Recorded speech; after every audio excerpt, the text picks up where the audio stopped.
সুপ্রিয় দর্শক, আসসালামু আলাইকুম। সবাইকে স্বাগত জানাচ্ছি আজকের গুরুত্বপূর্ণ সংবাদে।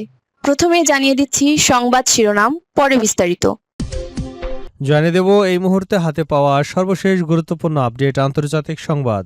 শুরুতেই থাকছে ইরান যুদ্ধের পর যুক্তরাষ্ট্রের বিশ্বাসযোগ্যতা বড় ধাক্কা খেয়েছে। ইরানের সঙ্গে যুদ্ধের সময় যুক্তরাষ্ট্রের সবচেয়ে বড় ক্ষতিগুলোর একটি হল বিশ্বস্ত মিত্র হিসেবে তার বিশ্বাসযোগ্যতা মারাত্মকভাবে ক্ষতিগ্রস্ত হওয়া বলে মন্তব্য করেছেন যুক্তরাষ্ট্রের পররাষ্ট্র দপ্তরের সাবেক কর্মকর্তা মার্লিন হার্ডিঙ্গার। এবারে জানাবো হুতি ও ইয়েমেনি বাহিনীর হামলা পাল্টা হামলা, যুদ্ধ অপরিহার্য বলছে সৌদি। সৌদি সমর্থিত ইয়েমেনি বাহিনীর উপর সম্প্রতি ইরান সমর্থিত সশস্ত্র গোষ্ঠী হুতির ভয়াবহ হামলায় অর্ধশতাধিক সেনা নিহত হয়েছে। এর জবাবে গোষ্ঠীটির অবস্থান লক্ষ্য করে পাল্টা অভিযান শুরু করেছে ইয়েমেনি বাহিনী। হুতির হামলার শিকার হয়েছে সৌদি আরবও। এরই পরিপ্রেক্ষিতে সৌদি হুতি সংঘাতকে প্রয়োজনীয় যুদ্ধ হিসেবে বর্ণনা করেছেন সৌদির সাবেক এক শীর্ষ সেনা কর্মকর্তা। জানাবো ন্যাটোভুক্ত দেশে অচেনা আকাশযান, ইউক্রেন যুদ্ধ ইউরোপ জুড়ে ছড়িয়ে পড়ার শঙ্কা। কয়েক সপ্তাহের মধ্যেই ন্যাটো জোটের কোনো সদস্য দেশে রাশিয়া হামলা চালাতে পারে বলে মার্কিন গোয়েন্দাদের আশঙ্কার মধ্যেই ইউরোপের আকাশসীমায় একের পর এক অজ্ঞাত ড্রোন শনাক্ত হওয়ার ঘটনা ঘটছে। এদিকে বিএসএফের হাতে বাংলাদেশি আটকের জবাবে ভারতীয় নাগরিককে ধরে আনল স্থানীয়রা। পঞ্চগড় সদর উপজেলার সাতপেরা সীমান্তে এক বাংলাদেশি বৃদ্ধকে ভারতীয় সীমান্তরক্ষী বাহিনী বিএসএফ ধরে নিয়ে যাওয়ার ঘটনার জেরে এক ভারতীয় নাগরিককে ধরে নিয়ে এসেছেন স্থানীয়রা। তারা বলছেন, বাংলাদেশি নাগরিককে ফেরত না দিলে ভারতীয় নাগরিককেও ফেরত দেওয়া হবে না। এবারে থাকছে হরমুজ পুনরায় খুলতে যুক্তরাষ্ট্রকে ক্ষতিপূরণ দিতে হবে। যুক্তরাষ্ট্রকে ক্ষতিপূরণ দেওয়ার শর্তে হরমুজ প্রণালী পুনরায় খুলে দেওয়ার বিষয়ে ইঙ্গিত দিয়েছেন ইরানের পররাষ্ট্রমন্ত্রী আব্বাস আরাকচি। তিনি বলেছেন, হরমুজ প্রণালী নিয়ে ইরান এবং ওমানের মধ্যে নতুন একটি প্রোটোকল বা সমঝোতা প্রায় চূড়ান্ত পর্যায়ে রয়েছে। তবে শুধু ওমানের সঙ্গে সমঝোতা হলেই প্রণালীটি খুলে দেওয়া হবে না, এর সঙ্গে আরও কিছু শর্ত পূরণ করতে হবে। এবং সর্বশেষ জানাবো আগ্রাসন মোকাবেলায় মুসলিম বিশ্বকে ঐক্যবদ্ধ হওয়ার আহ্বান ইরানের। যুক্তরাষ্ট্র এবং ইসরায়েলের আগ্রাসন মোকাবেলায় মুসলিম দেশগুলোকে ঐক্যবদ্ধ হওয়ার আহ্বান জানিয়েছেন ইরানের পররাষ্ট্রমন্ত্রী আব্বাস আরাকচি। ইরানের এই শীর্ষ কূটনৈতিক বলেন, মুসলিমরা যখন ঐক্যবদ্ধ থাকে তখন আমরা বিদেশি বহিরাগত শক্তির প্রতিটি চ্যালেঞ্জ ঐক্যবদ্ধভাবে মোকাবেলা করতে পারি। এতক্ষণ শুনছিলেন শিরোনাম, এবার থাকছে বিস্তারিত। দর্শক, অনুরোধ থাকবে ভিডিওতে একটি লাইক দিন, কমেন্টস করে জানিয়ে দিন এই ভিডিওটি কোন জেলা থেকে দেখছেন এবং শুনছেন।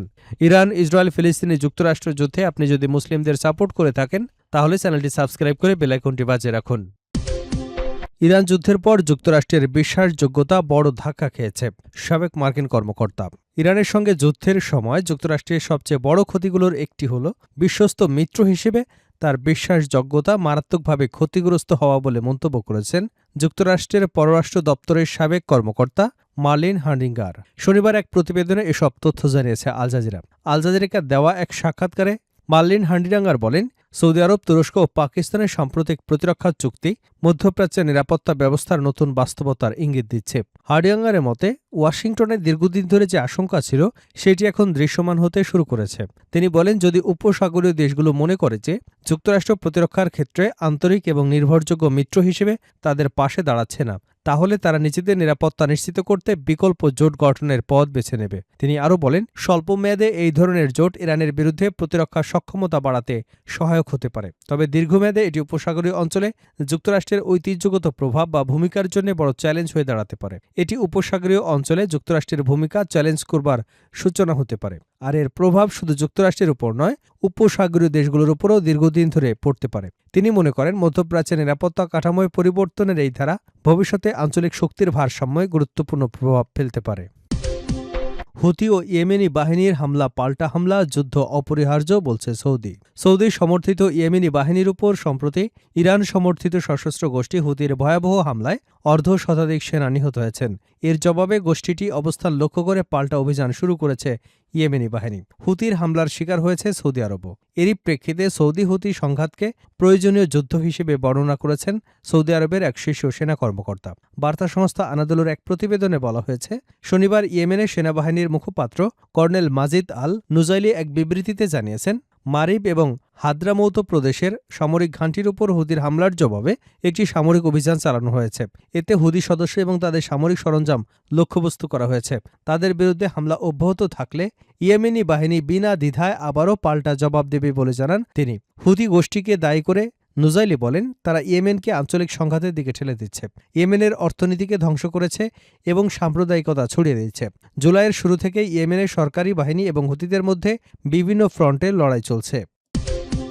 দুই ন্যাটোভুক্ত দেশে অচেনা আকাশযান, ইউক্রেন যুদ্ধ ইউরোপ জুড়ে ছড়িয়ে পড়ার শঙ্কা।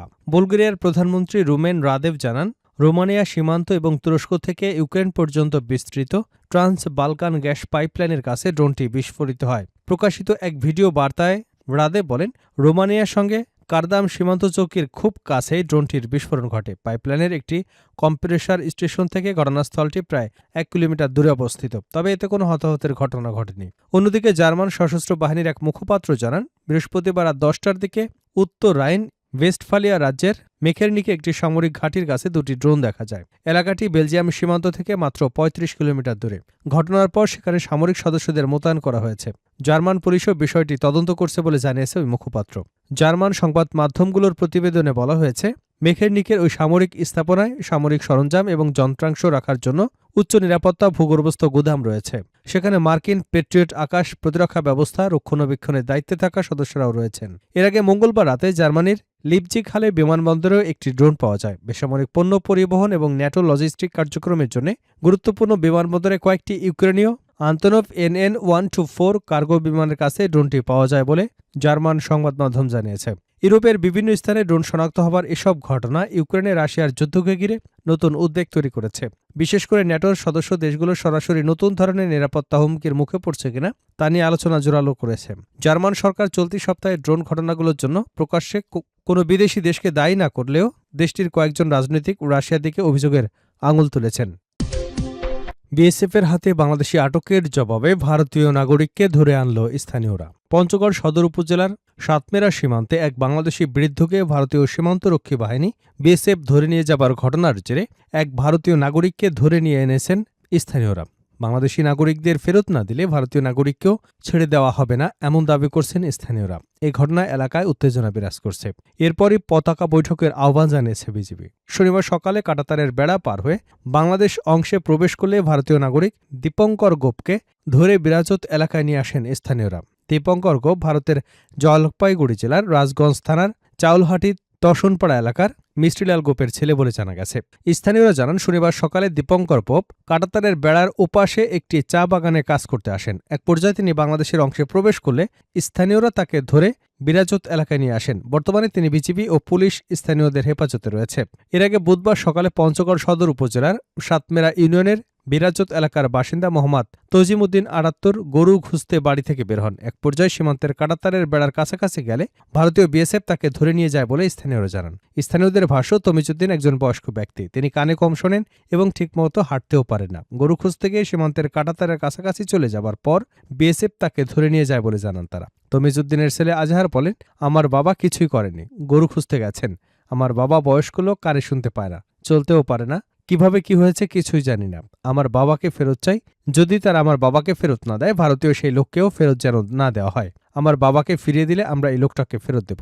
এ বিষয়ে বিজেপির পক্ষ থেকে আনুষ্ঠানিক কোনো বক্তব্য পাওয়া যায়নি। তবে তমিজউদ্দিন ফেরত আনা এবং ভারতীয় নাগরিক দীপঙ্কর গোপের বিষয়ে বিজেপি ও বিএসএফের মধ্যে পতাকা বৈঠক হবার কথা রয়েছে বলে একটি সূত্র নিশ্চিত করেছে।